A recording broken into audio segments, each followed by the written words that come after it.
Hello दोस्तों, मैं बाबूलाल आपका हार्दिक स्वागत करता हूं आपके अपने यूट्यूब चैनल पर।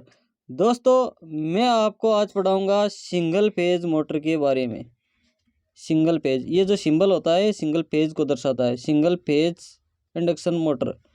एक फेज मोटर क्या क्या होती है, इसकी कार्य प्रणाली किस प्रकार से होती है, ये है देखेंगे ना। तो ठीक है, सबसे पहले मैं आपको इसकी परिभाषा बताता हूँ। सिंगल फेज मोटर क्या होती है। तो सिंगल फेज मोटर होती है, एक मिनट इस पेज को सेट करता हूँ मैं पूरा। ओके, सेट हो गया। हाँ, तो एक फेज मोटर, हेडिंग लगाओ एक फेज मोटर और लिखो वह विद्युत चुम्बकीय यांत्रिक मशीन जो एसी को यांत्रिक ऊर्जा में बदले सिंगल फेज मोटर कहलाती है। क्या है, लिख देता हूं मैं। वह विद्युत चुम्बकीय यांत्रिक मशीन, वह विद्युत चुम्बकीय यांत्रिक मशीन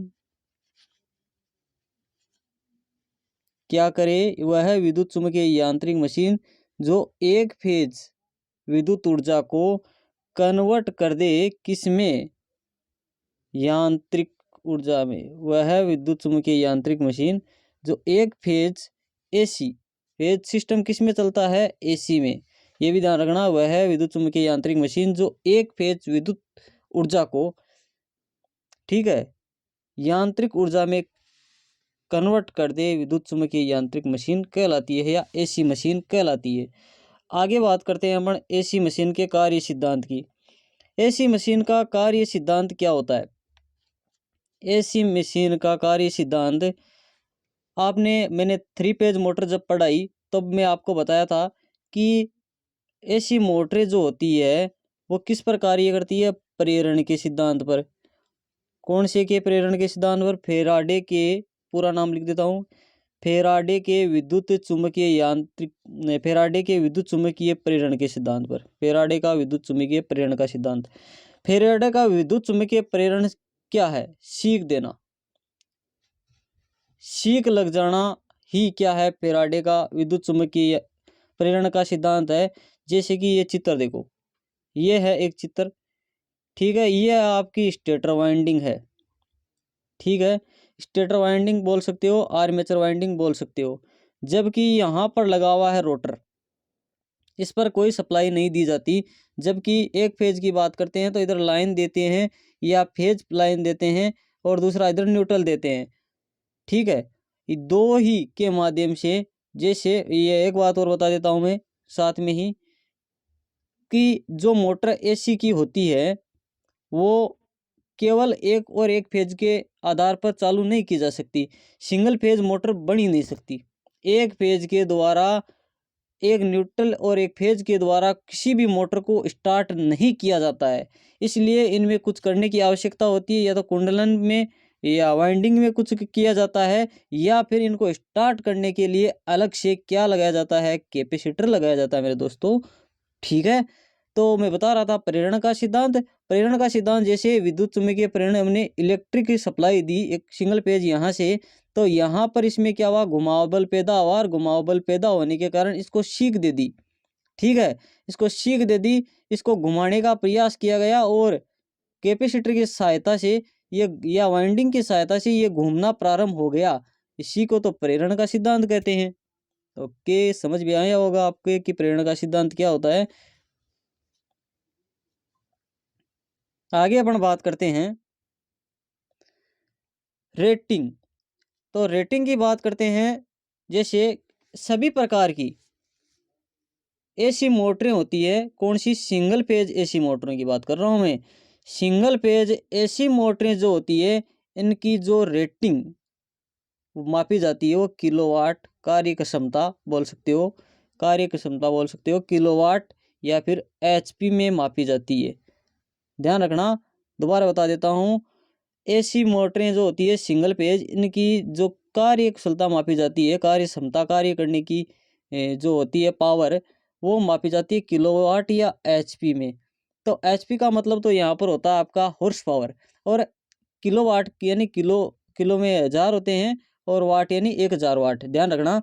अब क्या होता है, 1 किलोवाट में कितने होते हैं, तो ध्यान रखना, 1 KW बराबर 1 किलोवाट, 1 किलो में 1000 वाट होते हैं। तो 1 किलोवाट बराबर HP बताना है तो मेरे दोस्तों 1 किलोवाट बराबर HP होती है 1.34 HP। ये ध्यान रखना हाँ आपको 1.34 HP। और 1 HP मीट्रिक प्रणाली में बताता हूँ, इंडिया में मीट्रिक प्रणाली कहाँ मेरी जाती है 1 HP बराबर है आपके होते हैं 735.5 वाट। ये भी ध्यान रखना। अब मैं ब्रिटिश प्रणाली में बता देता हूँ कितने होते हैं। तो ब्रिटिश प्रणाली में आपके जो वाट होते हैं वो 746। ये भी ध्यान रखना 746 वाट। क्या बोल रहा हूँ वाट कितने में 1 HP बराबर ब्रिटिश प्रणाली में 746 वाट होते हैं। जबकि मीट्रिक प्रणाली की मैंने बात की, मीट्रिक प्रणाली में आपके होते हैं 735.5 वाट। ठीक है दोस्तों। नेक्स्ट अपन बात करते हैं स्लिप। स्लिप क्या होता है, स्लिप की बात करते हैं। स्लिप क्या होती है? स्लिप स्लिप क्या होता है? सिंगल पेच मोटरों में स्लिप का मान कितना होता है? पहले तो स्लिप का मान और स्लिप क्या होती है ये चीजें पढ़ते हैं। स्लिप का मान सिंगल पोज मोटरों में 10 से लेकर 35% तक हो सकता है। 1 मिनट भाई 5 लिखा नहीं जा रहा, इधर लिखता हूं मैं। स्लिप का मान कितना होता है 10 से लेकर 35% तक। स्लिप 10 से लेकर आपकी 35% तक हो सकती है। किसमें? सिंगल पेज एसी मोटरों में। स्लिप क्या होती है इसकी परिभाषा? स्टेटर की घूर्णन गति व रोटर की घूर्णन गति के बीच के अंतर को, ये आपका स्टेटर भी मैंने बनाया और ये आपका रोटर। ठीक है, घूमने वाला भाग जो होता है उसे रोटर के नाम से जानते हैं। स्थायी भाग जो होता है नहीं घूमता उसे स्टेटर बोलते हैं। ठीक है, स्टेटर पर वाइंडिंग की जाती है जबकि सिंगल पेज मोटरों में रोटर पर वाइंडिंग नहीं की जाती। ये भी ध्यान रखना। कुछ मोटरें होती हैं उनमें की भी जाती है, जबकि अधिकांश जो मोटरें होती है सिंगल पेज की उनमें वाइंडिंग नहीं की जाती है। उन पर चालक स्थापित किए जाते हैं या छल्ले स्थापित किए जाते हैं। सिंगल पेज मोटरें देखो, ये चित्र के माध्यम से आपको बता ही देता हूँ, मैं बाद में बताऊंगा, पहले परिभाषा दोबारा सुनो। स्टेटर की घूर्णन गति, यानी स्टेटर की घूर्णन गति, तो स्टेटर कहाँ घूम रहा है भाई? चुंबकीय बल रेखा है तो घूमती है, स्टेटर तो नहीं घूमता। चुंबकीय फ्लक्स तो गतिमान करता है ना, समझ गए बात? अभी ये कुछ समझ में नहीं आया होगा कि चुंबक तो बढ़ती है तभी तो मोटरें चलती है, ये चुंबकीय बल रेखाओं की तो गति। जबकि स्टेटर की घूर्णन गति और रोटर की घूर्णन गति के बीच के अनुपात को किस नाम से जानते हैं? स्लिप के नाम से जानते हैं। और स्लिप जो होती है वो कितने प्रकार की होती है? 3 प्रकार की। आपने सुनी भी होगी, नहीं भी सुनी है तो मैं बता देता हूँ। 1 नंबर पर तो होता है आपकी साधारण स्लिप। यहाँ से प्रश्न आता है भाई कि साधारण स्लिप का मान बताओ, इस प्रकार के प्रश्न आता है। तो साधारण स्लिप निकालने का आपको सूत्र दिया जाता है, सॉरी सूत्र नहीं दिया जाता, प्रश्न दिया जाता है कि इतने बराबर ये है तो रोटर की गति ये है, स्टेटर की गति ये है, तो इसमें साधारण स्लिप का मान होगा। तो ध्यान रखना। इसलिए ये जो सूत्र होता है इसका एस, एस क्या है? स्लिप। एस बराबर एन एस, एन एस क्या है? स्टेटर की घूर्णन गति माइनस एन आर। ध्यान रखना, N S minus N R. तो इसमें दे देता हूं मैं आपको, स्टेटर की घूर्णन गति 500 है और रोटर की घूर्णन गति 300 है,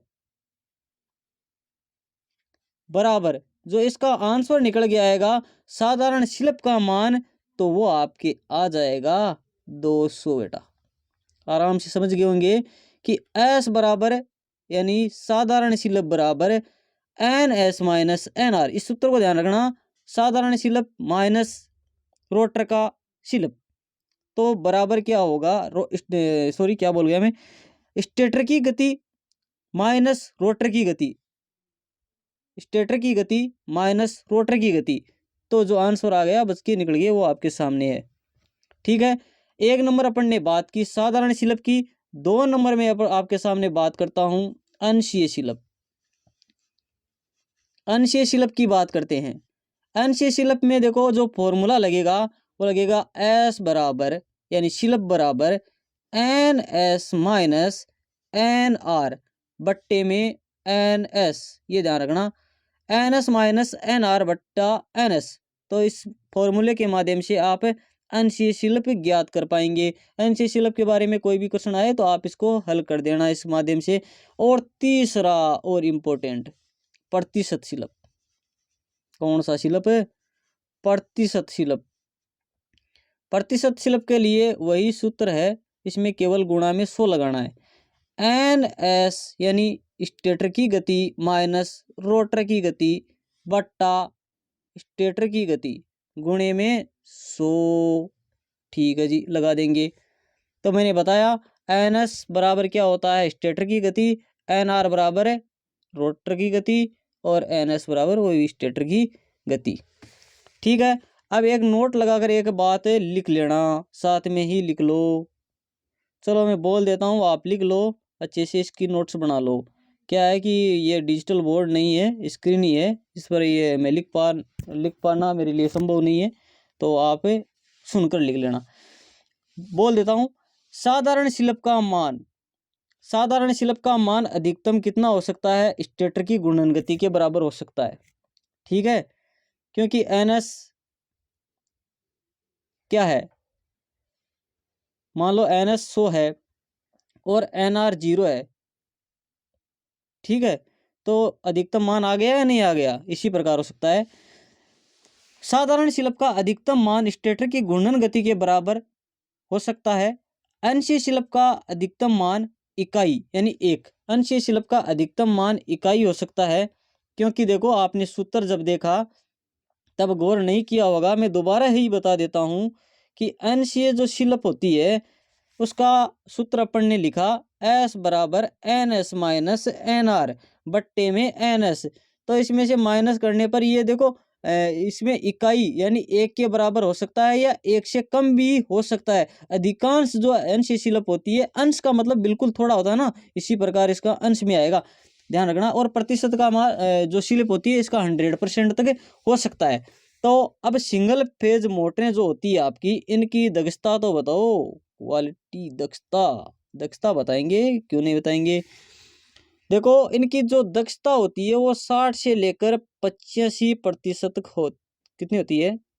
60 से लेकर 85% तक लगभग मानते हैं। ठीक है जी, कार्य प्रणाली। ठीक है, अभी अपन बात करते हैं कार्य प्रणाली की, सिंगल फेज मोटरों की कार्य प्रणाली बताओ भाई। चलो सुनो फिर, बता देते हैं, लिख तो नहीं पाएंगे। कार्य प्रणाली होती है सिंगल फेज मोटरों को, सबसे पहली बात तो सिंगल फेज, नाम ही सिंगल फेज है, तो इनके लिए किस प्रकार की विद्युत सप्लाई की आवश्यकता होगी? एक फेज। एक बात तो समझ में आई होगी आपको, सिंगल फेज मोटरों के लिए सिंगल फेज सप्लाई की आवश्यकता होती है।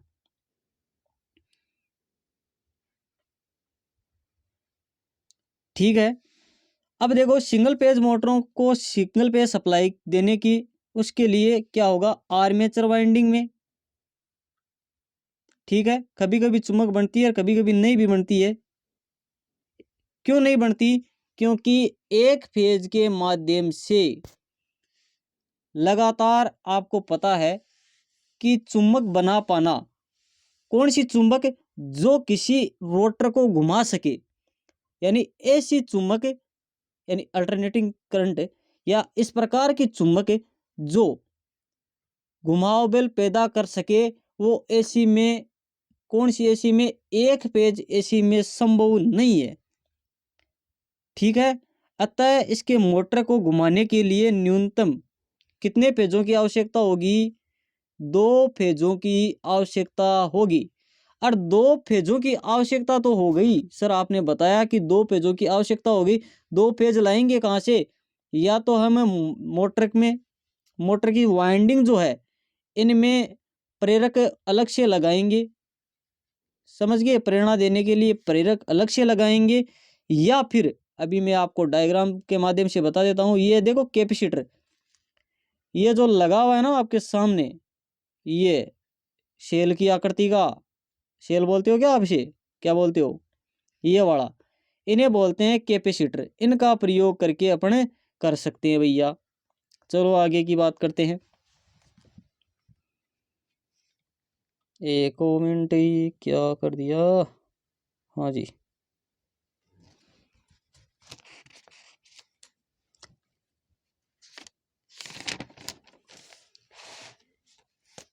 एक पेज को दो फौज में बांटने के लिए मैंने बता दिया। एक पेज में दो पेज में बांटने वाली जो युक्तियां जो होती है वो आपको बता ही देता हूं मैं फिर से। एक तो इसमें हम लगा सकते हैं, दोबारा बता देता हूं, प्रतिरोध, रेजिस्टेंस बोलते हो ना प्रतिरोध को। एक मिनट भाई, क्या हो गया स्क्रीन में, अरे भैया रुको रुको रुको, प्रतिरोध लगा सकते हैं। दूसरी बात, प्रेरक। प्रेरक को और किस नाम से जानते हैं, तो प्रेरक को कुंडली बोल सकते हो या फिर चौक बोल सकते हो। प्रेरक कुंडली या चौक लगा सकते हो आप। चौक, वही वही चौक जो लो आप लगाते हो। तीसरा मैंने बताया कैपेसिटर। कैपेसिटर को हिंदी में क्या बोल सकते हो, संधारित्र, या फिर आप बोल सकते हो धारित्र। ये भी ध्यान रखना भैया, ठीक है। संधारित्र या फिर धारित्र का प्रयोग किया जा सकता है। अब हमें ऐसी जो होती है, आपने देखा होगा सबसे अधिक अपन किसका प्रयोग करते हैं, कैपेसिटर का। प्रतिरोध व प्रेरक एक फेज को दो फाज में तो बांट देते हैं, लेकिन फेजों को बांटने के साथ साथ वो क्या करते हैं, उनकी बड़ी खराबी है बेटा, वो क्या करते हैं, पावर फैक्टर को घटा देते हैं। ये ध्यान रखना भाई। हम सेलों का ही क्यों प्रयोग करते हैं, मतलब कैपेसिटरों का ही क्यों प्रयोग करते हैं। एक पेज को दो फेज को कौन बांटेगा, प्रतिरोध व प्रेरक या कुंडलन या चौक तो बांट तो सकता है, बांट तो देगा, जबकि क्या करेगा, पावर फैक्टर का जो मान होता है उसको गिरा देगा। तो हमें यूज ही नहीं लेना। हम क्यों यूज लें, इसलिए क्या होता है, पावर फैक्टर का मान यदि बढ़ेगा तो क्या होगा, करंट बढ़ जाएगा, धारा का मान अपने आप बढ़ जाएगा। इसी कारण इन युक्तियों का हमें प्रयोग नहीं ले सकते, ये ध्यान रखना भाई। अब बात करते हैं अपन कैपेसिटर की। कुछ कैपेसिटर आपने पढ़े भी होंगे, नहीं भी पढ़े हैं तो कोई बात नहीं, मैं अलग से वीडियो बनाकर उसमें पढ़ा दूंगा भैया। एक फेज की उसकी क्या करता है, सभी प्रकार की मोटरों को एक फेज को दो फेज में बांटने के लिए किसका प्रयोग करेंगे, कैपेसिटर का। कैपेसिटर दो फेजों में बांटने के लिए प्रयुक्त होता है। और ये क्या करता है, हमारी जो समस्या थी ना, कौन सी, वही पावर फैक्टर को घटाने वाली, इसको बढ़ा देता है। इंक्रीज से डिक्रीज करने का कार्य कौन करता है, प्रेरक व चौक करता है। जबकि हमें इंक्रीज करना है तो कैपेसिटर का प्रयोग अपन कर सकते हैं। पहली मोटर हम पढ़ेंगे स्लिप फेज इंडक्शन मोटर। कौन सी, स्लिप फेज इंडक्शन मोटर। ये ध्यान रखना।